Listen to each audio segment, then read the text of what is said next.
Bem-vindo, bem-vinda ao canal Bytes Bíblicos. Eu nem precisaria falar porque você já sabe.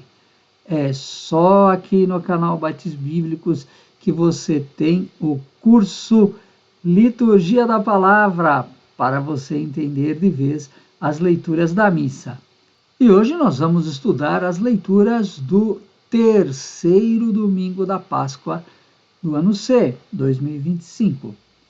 Mas antes, não se esqueça de deixar o seu like, inscrever-se no canal e marcar o sininho para receber notificações. E considere a possibilidade de caminhar conosco no nosso curso online toda terça-feira à noite. As informações estão neste link e o formulário para inscrições neste outro link. Considere também a possibilidade de colaborar com o nosso canal para que nós possamos continuar produzindo este vídeo para que mais pessoas possam receber, saborear as riquezas da liturgia dominical.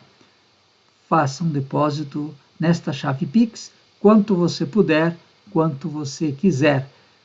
Vamos então para as leituras do terceiro domingo da Páscoa. A primeira leitura é tirada do livro de Atos dos Apóstolos, capítulo 5, recordando que ao longo de todo o tempo pascal, nós sempre lemos na primeira leitura um trecho de Atos dos Apóstolos, depois o salmo será do Salmo 29 ao 30, conforme a sua Bíblia, e a segunda leitura tirada do Apocalipse de São João. Ao longo do ano C, no tempo da Páscoa, nós lemos trechos do Apocalipse de João. E o evangelho de hoje será tirado do capítulo 21 do Evangelho de João. Vamos então começar pelo evangelho, e é sempre bom recordar que há duas formas, a forma mais longa e a forma mais breve, como você está vendo aqui. Nós vamos comentar rapidamente alguns trechos da forma mais longa. O capítulo 21 do Evangelho de João é um apêndice, pertence à última etapa redacional do Evangelho e foi acrescentado num momento posterior, e tem a finalidade de mostrar que a comunidade, a igreja joanina, está em comunhão com Pedro. Por isso, este capítulo 21 dá um grande destaque não só a Pedro, mas também ao relacionamento entre o discípulo amado e Pedro. Vamos ver alguns detalhes do evangelho de hoje, do trecho da leitura de hoje, porque é um pouco longo e é recheado de detalhes. Por isso, aqui nós poderemos ver somente alguns. Logo no início, nós vemos Pedro que diz assim: vou pescar. Ele não está dizendo que vai fazer uma pescaria no final de semana. Ele está afirmando que vai voltar a ser pescador. Ou seja, Pedro está desistindo de tudo. Os outros que estão com ele dizem a mesma coisa, mas naquela noite não pescam nada. Só vão pescar alguma coisa quando Jesus ressuscitado aparece. Sem Jesus, eles não pescam nada. Com Jesus, eles fazem uma pesca abundante. Mas é curioso porque no versículo 11, Pedro sozinho retira a rede cheia de peixes, aquilo que os outros 6 não conseguem fazer juntos. Vejam como este evangelho dá um destaque à figura de Pedro. Pedro sozinho retira a rede do mar cheia de peixes. E o evangelho dá um número: 153 grandes peixes. Há muita discussão, muitas explicações sobre o que significa este número 153. Nenhuma das explicações é livre de dificuldades, mas a mais conhecida, a mais divulgada, é a interpretação de São Jerônimo, do século V, que diz o seguinte, que 153 seria o número das espécies de peixes conhecidas na época. Ou seja, na rede de Pedro estão todas as raças humanas. É mais ou menos a versão joanina daquilo que Jesus diz para Pedro nos evangelhos sinóticos: de agora em diante você será pescador de homens. Mas esta interpretação também não é livre de problemas. Ou seja, ninguém sabe exatamente o que significa este número 153. Viu só que interessante? Você já tinha ouvido essa explicação aí do número 153? Bonito, né? Mas e aquele diálogo de Jesus com Pedro? Você já prestou atenção nele? Porque a nossa tradução litúrgica tem alguns probleminhas e nós vamos ver isto já. O principal deles é que no grego são usados dois verbos diferentes. O verbo agapao, que significa amar, e o verbo philéo, que neste texto, bem provavelmente, tem a conotação de querer bem. E então, vamos fazer um exercício e substituir os dois verbos com estes equivalentes em português. O diálogo fica assim: Simão, filho de João, tu me amas mais do que a essas coisas? E aqui Jesus não está perguntando se Pedro ama Jesus mais do que os outros discípulos amam Jesus. Mas Jesus está perguntando se Pedro ama Jesus mais do que ele ama tudo o que tem, o barco, a rede, aquela grande pesca que acabou de fazer. E Simão responde: sim, Senhor, tu sabes que eu te quero bem. Olha aí aparecendo a diferença dos verbos. Depois Jesus pergunta: Simão, filho de João, tu me amas? E Pedro responde: sim, Senhor, tu sabes que eu te quero bem. E na terceira vez, Jesus pergunta a Pedro: Simão, filho de João, tu me queres bem? E Pedro responde, fica triste, porque na terceira vez Jesus perguntou se ele o queria bem. E aí Pedro respondeu: Senhor, tu sabes tudo, tu sabes que eu te quero bem. Mas diga aí, você já tinha escutado esta explicação, que são dois verbos diferentes? Não? Ah, então acho que só nessa explicação já merecemos um joinha, não é verdade? Mas nós podemos ir um pouco mais adiante na explicação deste texto. Preste atenção agora. Como você já sabe, Pedro nega Jesus 3 vezes, lá no capítulo 18. E por isso agora Jesus pergunta 3 vezes se Pedro o ama e Pedro responde afirmativamente 3 vezes. Ou quase. Preste atenção agora. Veja como Jesus vai dando um desconto a Pedro. Na primeira vez, Jesus pergunta: tu me amas mais do que essas coisas? Mais do que isto tudo que você tem? Veja que aí está, de uma maneira bastante clara, o primeiro mandamento: amar a Deus sobre todas as coisas. Esta é a forma, a versão cristológica do primeiro mandamento. E Jesus pergunta a Pedro: tu me amas mais do que todas essas coisas? Na segunda vez, Jesus dá um desconto para Pedro, porque Jesus não pergunta mais se Pedro o ama mais do que essas coisas, mas simplesmente: tu me amas?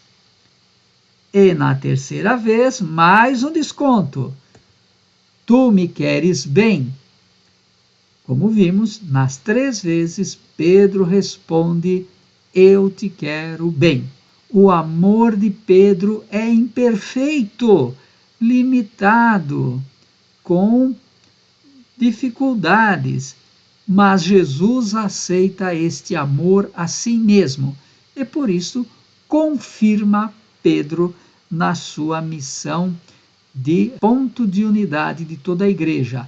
Apacenta os meus cordeiros ou apacenta as minhas ovelhas. Viu só que bonita esta explicação desse trecho do Evangelho? Deus sabe que o nosso amor é imperfeito, cheio de dificuldades, que nós não conseguimos amá-lo sobre todas as coisas, sempre, em todas as ocasiões e em todos os momentos. Que o nosso amor é limitado, imperfeito, e ele aceita o nosso amor do mesmo jeito. E a primeira leitura, o que será que a primeira leitura nos reserva? Como nós já falamos mais de uma vez no nosso curso online, o Evangelho de Lucas e Atos dos Apóstolos são dois livros que devem ser lidos em conjunto. E, para usar uma linguagem mais atual, se fosse um seriado de televisão, o Evangelho de Lucas deveria se chamar Jesus, a Missão. E Atos dos Apóstolos, como segunda temporada, deveria se chamar Jesus, a Vingança. Porque tudo aquilo que acontece com Jesus no Evangelho de Lucas vai acontecer com os discípulos em Atos dos Apóstolos.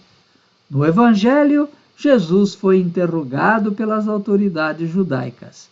Em Atos, os discípulos são interrogados pelas autoridades judaicas. No Evangelho, Jesus dá testemunho diante do Sinédrio. Em Atos, os discípulos dão testemunho diante do Sinédrio. Vejam que tudo aquilo que acontece com Jesus no Evangelho é repetido com os discípulos nos Atos dos Apóstolos. Só que, para entender o texto de hoje, é necessário lermos o conjunto dos versículos 12 a 42. Vamos então rapidamente. Os versículos 12 a 16, que lemos domingo passado, segundo domingo da Páscoa, nós vemos o sucesso da pregação dos apóstolos. Muitas curas e muitas conversões. Confira lá no vídeo da semana passada. Nos versículos 17 a 25, que foram omitidos, o sumo sacerdote aprisiona os apóstolos, mas os apóstolos são libertados por um anjo e, o que é mais importante, voltam ao templo para continuar anunciando o Evangelho.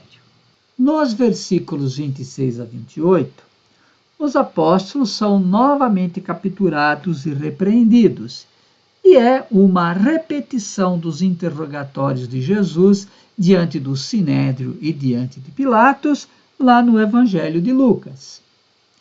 Nos versículos 29 a 32, nós vemos a resposta de Pedro e dos apóstolos. É preciso obedecer a Deus e não aos homens.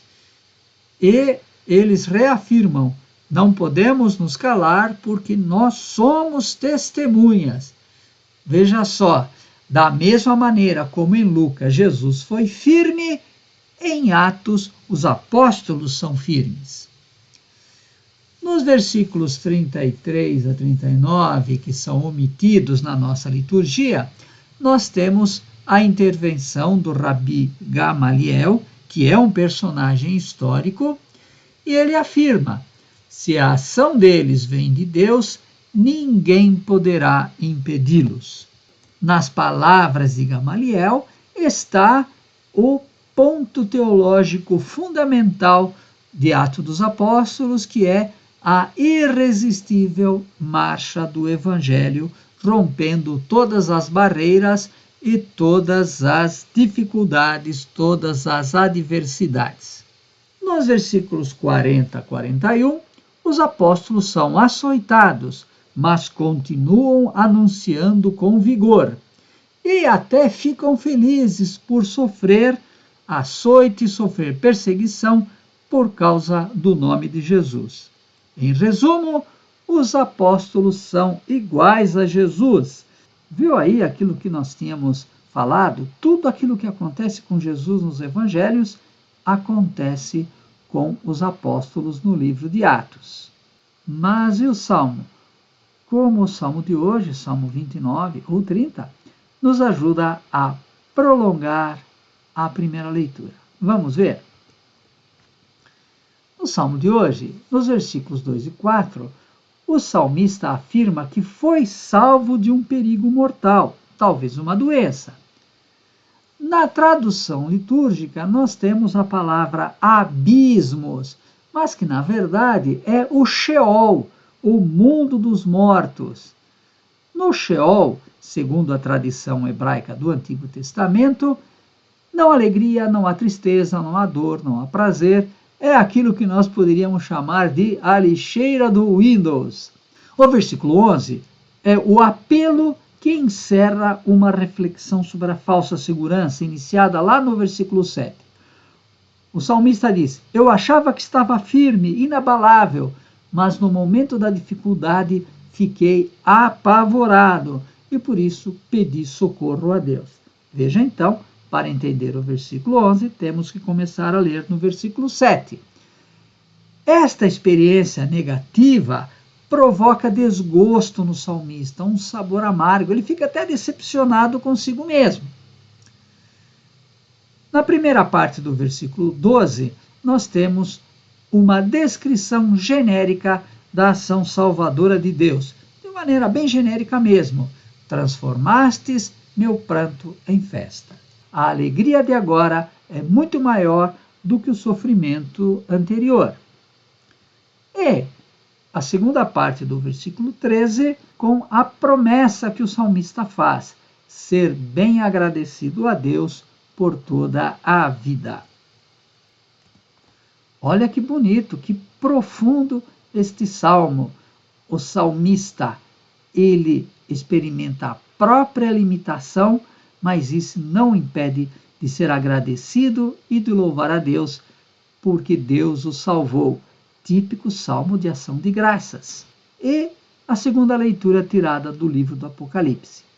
E é sempre bom lembrar, todos os Apocalipses, incluindo o de João, têm uma mensagem só: não tenha medo. Mas, como isso nos ajuda a entender a leitura de hoje? O trecho de hoje pertence a uma visão do trono, do cordeiro e do livro.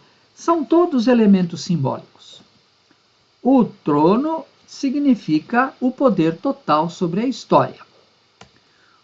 O cordeiro, que recebe o livro com 7 selos, significa o seguinte: o cordeiro é Cristo morto e ressuscitado. E o livro, deste tipo, está aparecendo aí, um pergaminho lacrado com 7 selos, está escrito de ambos os lados, lado de dentro, lado de fora. Ou seja, na história não há vazios. Tudo já está previsto, Deus já conhece tudo.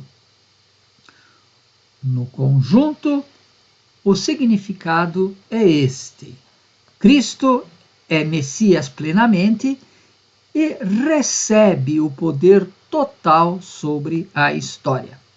Olha só que legal, né? Como é bom a gente compreender o conjunto, compreender o que está por trás da leitura que estamos meditando em cada domingo. Como sempre, para a nossa celebração, vamos iniciar com os vínculos entre as leituras que aproveitamos nesta liturgia. E elas falam dos efeitos da presença de Cristo ressuscitado, sobre 2 aspectos: coragem e esperança. O Evangelho narra o encontro com Cristo ressuscitado, um encontro que não é apenas coletivo, mas também pessoal. Os discípulos estavam desistindo de tudo, mas a presença de Cristo ressuscitado faz com que eles desistam de desistir e retornem à fidelidade. Por outro lado, o diálogo entre Jesus e Pedro mostra o amor imperfeito e limitado de Pedro e Cristo ressuscitado que o aceita igualmente. A primeira leitura nos mostra os apóstolos com a mesma coragem de Jesus para dar testemunho do Evangelho e enfrentar toda a perseguição. No Salmo, o salmista reconhece que a ação salvadora de Deus foi muito maior do que o perigo que ele enfrentou, um perigo mortal, e por isso ele se enche de esperança. Por fim, a segunda leitura nos mostra o Cordeiro imolado como o Senhor da história. A sua vitória sobre as forças demoníacas da morte é também a vitória dos fiéis. Olha só que legal como essas leituras estão todas ligadas. Mas eu tenho certeza que você quer mesmo saber como fazer uma homilia, que ideias ter para uma reflexão. Veja aí, eu não vou te deixar na mão. Vamos tomar como ponto de partida nossa situação pessoal, aquela que estamos vivendo hoje, e é nela que Cristo ressuscitado vem ao nosso encontro. Tomando como ponto de referência o Evangelho, podemos refletir sobre o nosso cansaço e nosso desânimo, nossa fidelidade limitada e nosso amor imperfeito, e como Cristo nos questiona e ao mesmo tempo nos aceita. Tomando como base a primeira leitura, podemos refletir sobre a alegria de sofrer por Cristo e com Ele, como é difícil, mas também como é recompensadora a fidelidade. Baseados no Salmo, podemos refletir sobre a superação de problemas no passado como base para continuar acreditando hoje e sermos sempre e por toda a vida agradecidos a Deus. E tomando como ponto de partida a segunda leitura, podemos refletir sobre a certeza de que tudo o que nos acontece, tanto na nossa vida pessoal como na nossa vida comunitária, tudo já está escrito. Ou seja, Deus já sabe, nada escapa ao seu controle, nada acontece sem que Ele tenha o permitido. E por isso, a mensagem do Apocalipse é muito atual. Não tenha medo. Tenho certeza que o nosso encontro de hoje abriu novas perspectivas para a sua vida pessoal, para a sua reflexão, para a sua homilia ou catequese. Por isso, deixe o seu like, inscreva-se no canal, marque o sininho para receber notificações, deixe o seu comentário e compartilhe este vídeo.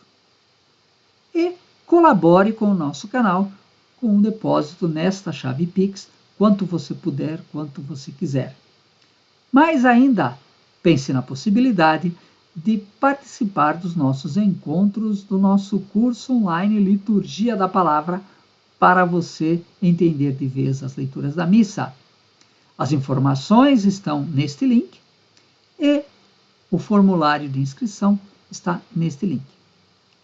Que Jesus ressuscitado apareça na sua vida, te dê coragem e esperança. Se for necessário, faça você mudar de planos para que você experimente Cristo vivo, presente e atuante na tua vida, na vida da tua família, na vida da tua comunidade. Boa continuação de Páscoa.